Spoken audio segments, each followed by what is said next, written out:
honestly, without your podcast, I don't know if I would have been as educated as I am to take the steps to get out. I will continue listening to the wonderful podcast that you produce because the survivors out there, their stories need to be heard. If we can help one person, we're doing something good out of what I've experienced.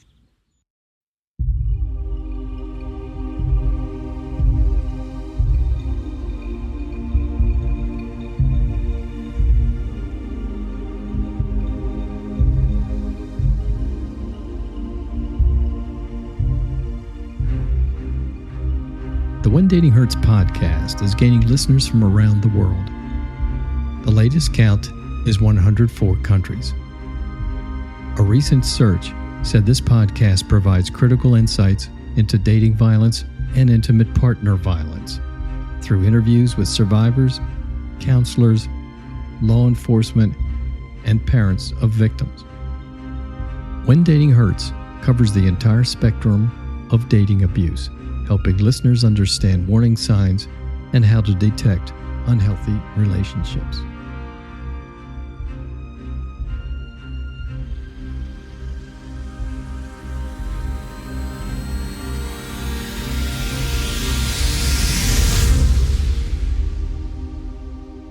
This episode puts on display the ways an abuser sees relationships.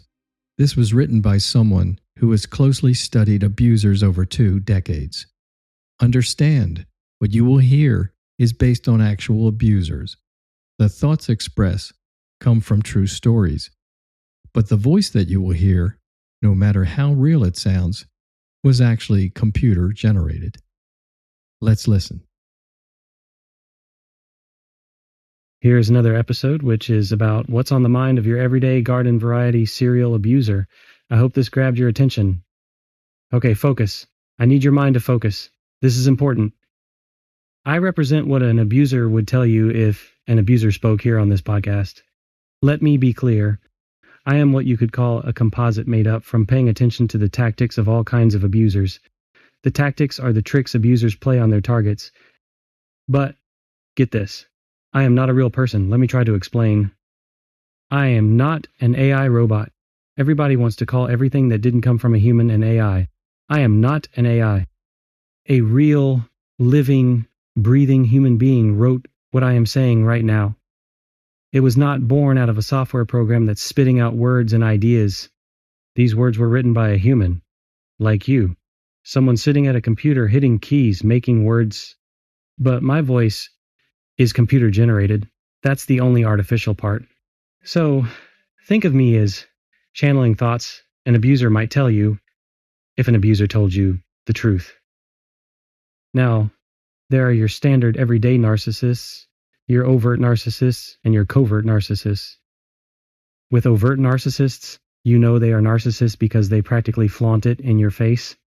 They take pride in letting you know that way down deep, they don't give a damn about you. It's all about them. They have feelings, but only about their own feelings. Your feelings are not interesting unless they get in the way. There are your covert narcissists. They're the kind that do a good job of camouflaging it. Like the overt narcissists, they don't give a crap about your feelings. But they find ways to make you think they do. They fool you. They're more devious, in my not-so-humble opinion. Moving on, there are also emotionally abusive predators. They do not hit you with a hand, they hit you with what they say and do to you. That way, they don't leave marks. You see, marks like bruises can become evidence later on. Not good. Of course, there are also your physically violent abusers. They've graduated into shoving, slapping, punching, throwing things, kicking your dog, and maybe even strangulating you. They might take you to the edge of the pearly gates when they feel they need to do it to get what they want from you. Being strangulated is a game changer. Believe me, you get strangulated and you do whatever I want. What do I want? If you've been paying attention to this podcast, you should know that answer. I want control. I want to dominate every single facet of your life. What you do, what you say, what you wear, who you see, where we live, how much money you have access to, you get my drift. So, let's just say I'm a little of each of those narcissists and abusers, all rolled into one. I want to let you in on some of my most successful techniques. These are the ones I rely upon to get my way. I make you think we're in love or there is some kind of a romantic connection, but there is something you have that I want and I intend to get it. Could be sex. I mean, guys like me think of getting sex as no big deal. You might be saving yourself for that special someone, but what century are you living in? To me, it's get it and get out of there. Could be having you around makes me look like I could get someone like you. You make good arm candy to show off to my friends. See, it all comes back to me. Maybe I'm short on money, and by making you think we're in love, I can get my hands on some of your dough. I live from paycheck to paycheck, and that's exhausting. Now, if you have a nice job and you're getting raises, you've made yourself interesting to me. And if you live in a nice apartment or house, baby, I think I love you. Why am I telling you all this? Because I am so proud of how I fool people that I felt I just needed to share it with someone, and today, it's you. Let's keep this going. I want to talk about the concept of time. What I mean is how I use time to my advantage. I use it like a weapon. That's exactly what I do, and I do it every chance I get.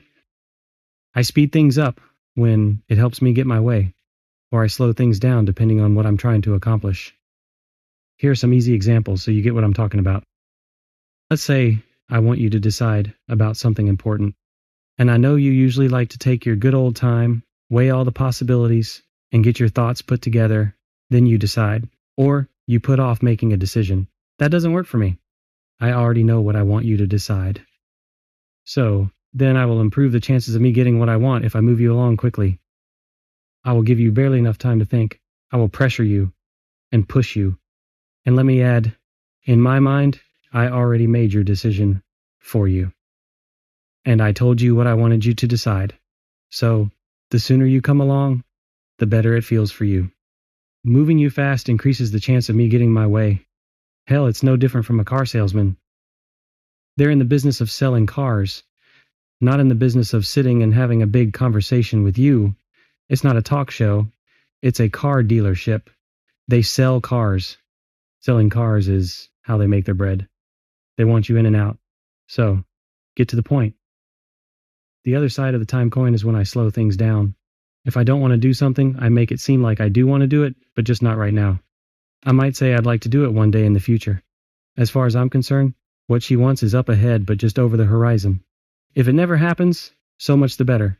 It's not like I said no to it, but ultimately, it is a no, because it's not going to happen. Trust me. Some call it futuring. It's another great tactic. Let me continue. There's so much to pick from. Some say I play the victim all the time. Who's to say who is the victim? Truth is, I actually do play the victim, because it means I'm not the bad guy. When something goes wrong, I say an outside force caused it. You see, abusers play the victims, so we don't accept the blame. It's blame shifting at its finest. Here's another one, might be my favorite. My skill in changing the subject. I've taken it to an art form. It's magic. Let's say a person I'm with is going on and on about something I don't want to talk about. Maybe it's finger pointing about something negative about me. So, I start thinking about something I need to say that will sound like it's so important that I need to break into the conversation we're having. I might say, "Oh, I didn't want to forget to tell you one of your tires looked low," or, "Can I stop you for a second? Didn't you say you wanted to order those shoes on Amazon this evening?" Just like that, I successfully changed the subject. And she never got to make her point. It's knowing how to create a distraction so the other person comes along with it. You should try it. It works every time. Okay, different thing. What gets in the way of me getting what I want are my girl's friends and her family members.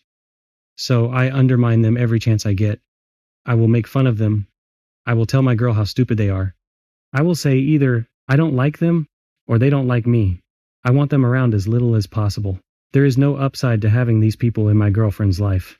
They get in the way. About the last thing I need is them coaching my girlfriend about how they feel about me. I make it difficult for her to maintain these friendships. I make it inconvenient. I do my best to book things to get in the way. You can call it isolation. I don't care what you call it. It works. Oh, here's one. I need to know what's going on all the time. For that reason, I will tell this girl that I'm dating that I want all her passwords. I want to see who texts her on her phone. I want to see her Facebook, Instagram, TikTok, you name it. I want there to be no secrets unless they are my secrets. And let's not waste a lot of time talking about fairness. Fairness sounds too much like equality. There is nothing equal in this relationship. You might figure out that it's all about me, but I'm not going to come out and tell you that it's all about me. But it is all about me. Now, some of you would say that what I'm doing is like mind control or brainwashing. You can call it whatever you want, but I am someone who knows what he wants and will do anything to get it. I think it works out better for everyone if it stays like this. If you and I have a relationship, you should consider yourself very special, kind of like you were handpicked. Let's be clear. So many people out there don't know what they want or how to get it. I'm not one of those people. I'm probably the best thing that ever happened to you. I'm not sure how well you would do on your own. So the best you can do is listen to me, do what I tell you to do, and don't get confused talking to other people. They don't know you like I do. That's about it for now.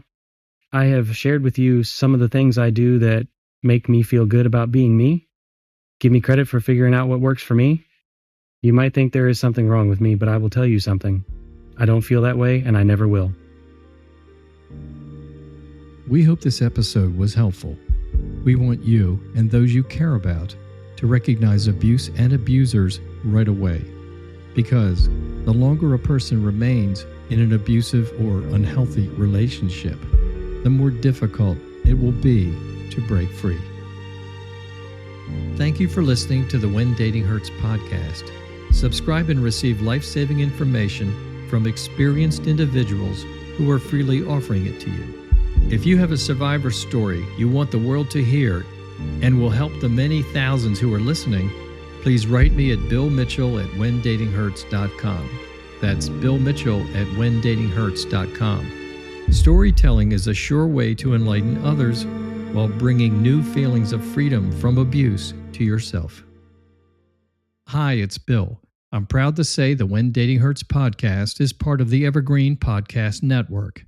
To learn more about Evergreen Podcasts or to check out other shows on the Evergreen Network, just visit evergreenpodcasts.com. The When Dating Hurts podcast is providing this platform for information to be shared. We do not state with any certainty that anything is true or untrue. Understand that what you hear is the viewpoint of the people sharing. The information, opinions, and recommendations presented in this podcast are for general information only. Any reliance on the information provided in this podcast is done at your own risk. This podcast should not be considered professional advice.